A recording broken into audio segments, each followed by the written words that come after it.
اہل علم کے ہاں دلائل کی بنیاد پر فیصلہ کیا جاتا ہے، صرف دعوے یا فضا میں کتاب لہرانے سے بات نہیں بنتی۔ میں مناظرے کے حوالے سے کوئی بات نہیں کرنا چاہتا، صرف میری خواہش تھی کہ لوگوں کو اس کا بیک گراؤنڈ بتایا جائے کہ مناظرے کی نوبت کیوں آئی ہے، اس کی وجہ ڈاکٹر صاحب کا وہ جملہ تھا۔ ناظرین، قضیہ فدق کو لے کر ایک مرتبہ پھر سوشل میڈیا پر نہ ختم ہونے والی بحث کا آغاز کیا گیا، اور اس بحث کی اصل وجہ ایک مناظرہ بنا۔ جامعہ رضویہ دارالعلوم راولپنڈی میں آل نبی اولاد علی حضرت علامہ پیر سید امتیاز شاہ صاحب حافظہ اللہ اور مولانا مفتی مختار رضوی صاحب کے درمیان ہونے والے مناظرے نے ایک مرتبہ پھر اس مسئلہ کو ہوا دی۔ اب اس مناظرے میں کون جیتا کون ہارا، کس کے دلائل قوی تھے، کس کی بات ادھوری تھی، کس کے جملوں میں وزن تھا اور کس کے جملے بے سروپا تھے، اس پر بات بعد میں کروں گا یا پھر شاید نہ کروں،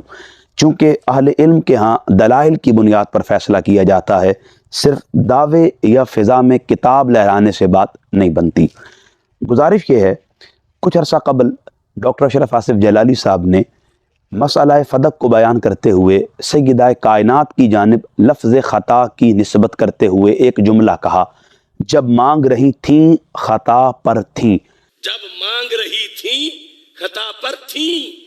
اس جملے کے بعد علماء اسلام کا شدید رد عمل آیا اور انہوں نے بالمتصل اسے مبنی بر گستاخی قرار دیتے ہوئے ڈاکٹر صاحب کو توبہ اور رجوع کا مشورہ دیا۔ نہ صرف علماء اہل سنت نے بلکہ دیوبند اور اہل حدیث مکتبہ فکر کے بھی بعض علماء نے اس جملے پر شرعی گرفت کرتے ہوئے ڈاکٹر صاحب کو فی الفور توبہ اور رجوع کا مشورہ دیا تاکہ بات کو ختم کیا جا سکے۔ اب چونکہ بات بدع رسول کی تھی، مخدومہ کونین کی تھی، صدیقہ کبریٰ کی تھی، رسول کریم کی پاک شہزادی کی تھی،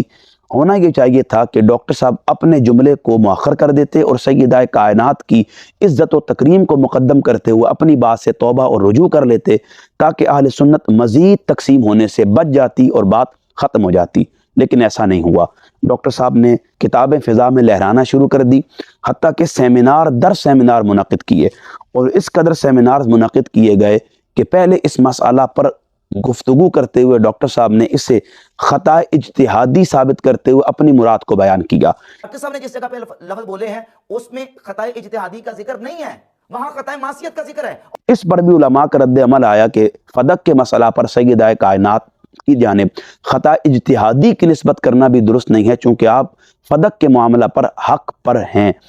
پھر جب یہ بات بھی نہ بن سکی تو ڈاکٹر صاحب نے ایک اینڈ جملہ کہتے ہوئے سیمینار میں یہاں تک کہہ دیا کہ بعض لوگ مجھے کہتے ہیں کہ میں اس جملے سے رجوع کر لوں اور کہہ دوں کہ یہ سبقت لسانی کے سبب ہوا۔ ایسا نہیں ہے، یہ جملہ سبقت لسانی کے سبب نہیں بلکہ قرآنی اور ایمانی فکر کے سبب میری زبان سے ادا ہوا ہے۔ میں نے علماء و مشائخ سے بھی یہ کہا کہ یہ سبقت لسانی سے نہیں نکلا، یہ مسئلہ ہے ایمانی سے نکلا ہے اور فکر قرآنی سے نکلا ہے۔ پھر کیا تھا، جب بات اس قدر بڑھ گئی تو جو لوگ اس مسئلہ پر ڈاکٹر صاحب کے خلاف تھے ان کی طرف سے بھی جارحانہ رد عمل سامنے آیا۔ پہلے تو بات مناظروں کی ڈاکٹر صاحب کی جانب سے کی گئی، آؤ میں ثابت کروں گا کہ اس مسئلہ پر میں ٹھیک ہوں اور فدق کے معاملے پر سیدہ کائنات خطا اجتہادی پر ہیں جو کہ باعث اجر و ثواب ہے۔ میں اس میں اپنا کوئی لفظ شامل نہیں کرنا چاہتا بلکہ حقیقت سے آپ کو آگاہ کرنا چاہتا ہوں جو اس معاملے کو یہاں تک لانے کی وجہ بنا کہ جس مناظرے کے ذریعے جس کو ختم کرنے کی کوشش کی جا رہی ہے۔ بہرطور جب ڈاکٹر صاحب کسی صورت بھی قائل نہ ہوئے تو آخر کار اس مسئلہ کو مناظرے سے حل کرنے کی کوشش کی گئی ہے۔ میں مناظرے کے حوالے سے کوئی بات نہیں کرنا چاہتا، صرف میری خواہش تھی کہ لوگوں کو اس کا بیک گراؤنڈ بتایا جائے کہ مناظرے کی نوبت کیوں آئی ہے، اس کی وجہ ڈاکٹر صاحب کا وہ جملہ تھا۔ اگر آج ڈاکٹر صاحب اس جملے سے رجوع کر لیں تو یہ مسئلہ ختم ہو سکتا ہے اور بات یہیں پر ختم ہو کر اہل سنت کو مزید تقسیم ہونے سے بچایا جا سکتا ہے۔ باقی مناظرے کے حوالے سے میری صرف اتنی رائے ہے کہ مناظروں سے کبھی بھی فیصلے نہیں ہوئے، یہ ہمارے سامنے تجربات کی صورت میں بات واضح ہے۔ مناظروں سے ایک ہی چیز ہمیں ملتی ہے، دونوں فریق بعد میں اپنی فتح کا اعلان کر رہے ہوتے ہیں، اس میں کوئی شک نہیں ہے۔ میں نے مناظرہ نہیں دیکھا لیکن جو صورتحال مجھ تک پہنچی ہے اس میں شاہ صاحب کے دلائل اتنے پختہ تھے، چونکہ بات سچ ہے، بات حق ہے۔ ہم سیدہ کائنات کے لیے یہ عقیدہ رکھتے ہیں اور اہل سنت کا یہ مسلمہ اصول ہے کہ مسئلہ فدق پر سیدہ کائنات حق پر تھیں، ان کا مطالبہ حق پر تھا اور اس لیے ان کی طرف خطا کی نسبت کرنا یہ اپنے ایمان کو غارت اور برباد کرنے کے برابر ہے۔ لہٰذا اس بات کو ختم کریں، مناظروں سے فیصلے نہیں ہوتے،